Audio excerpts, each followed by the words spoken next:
So there you have it. I told you all about the Christmas show, and we're going home now.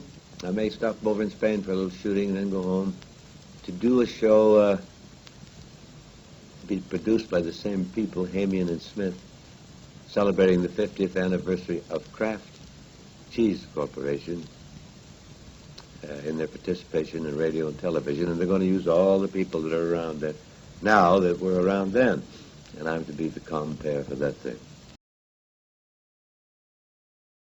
Mr. Bob Hope.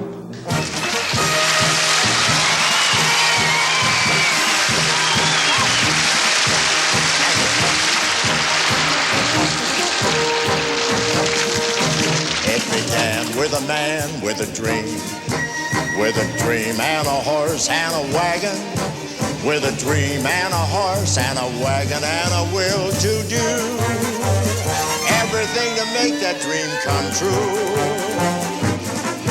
Back in 1903 he arrived with his dream in Chicago, and he said, with a dream and a wagon and a horse, I know I can really make a business grow. The business grew and the man did too, and the years just seemed to fly. And in time he said, it's time we moved ahead before the others pass us by. Yeah, it was early in the 30s, and J.L. Kraft, the man with a dream, was looking around for new ways to reach the American public and give them the very best in entertainment. Well, some bright young guys said it might be wise to advertise on the air. We recommend you go on the radio, get a show, and you'll be there. Well, that's a good idea, he said, but what shall I call the show? Someone suggested the Cheese Fondue Hour. He was asked to lead.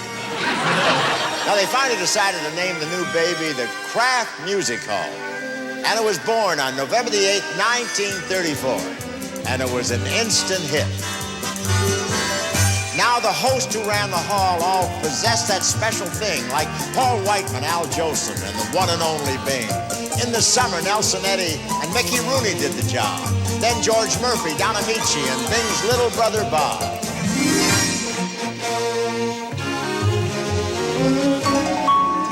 The orchestra was led by Pops Whiteman, Jimmy Dorsey, and John Scott Trotter. And there were regulars like Oscar Levant, Victor Borga, the King Cole Trio, Eddie Duchin, and the Mills Brothers. As you can see, they were always in good shape in the sharps and flats department. Well, J.L. was real proud of his show, and he thought it could go on forever. 15 years on the air is a pretty fair run, they said. Now it's time to put that radio show to bed. So the guys held a powwow and decided to move into the infant new medium, television. This time they went for a dramatic program. That's a good idea, but what should we call it, the boss asked. Somebody suggested the Marsh Melodrama Hour. He was asked to lead. It ended up being the Kraft Television Theater, and that seemed to sum it all up rather neatly. Many stars got their start on that show, even though at the time no one knew that. Writers too got a break, and directors could make a name, waking up one day to instant fame. The shows were a hit, but as much as J.L. enjoyed the success of his dramatic programs, he still missed the music and the fun of the old music hall.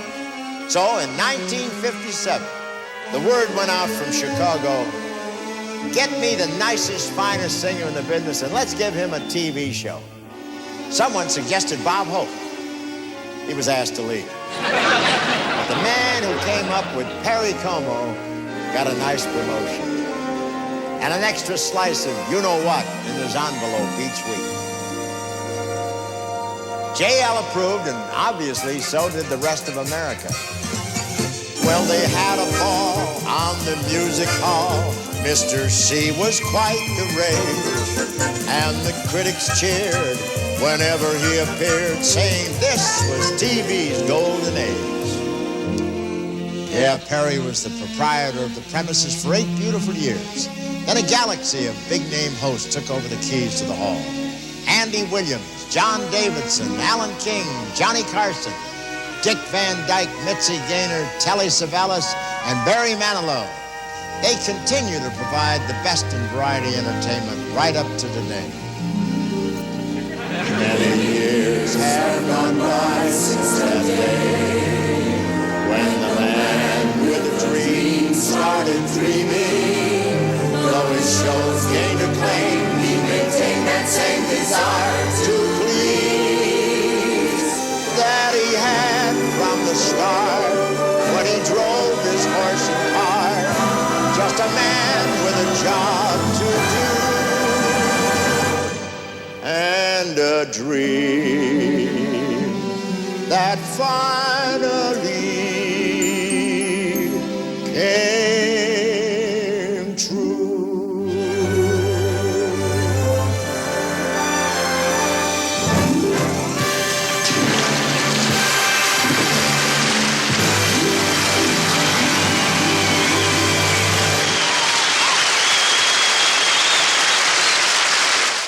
The song is over, but the memory lingers on. It was an honor and a privilege to fill in for Bing tonight and host this special program. He was there at the beginning and will always be a part of the dream. That's the story of Kraft so far. It began with a man with a dream, and the first 75 years have helped to make it all come true. I hope the dream will continue to bring pleasure, quality, and the finest in entertainment to us all for many years to come. Thank you. Good night.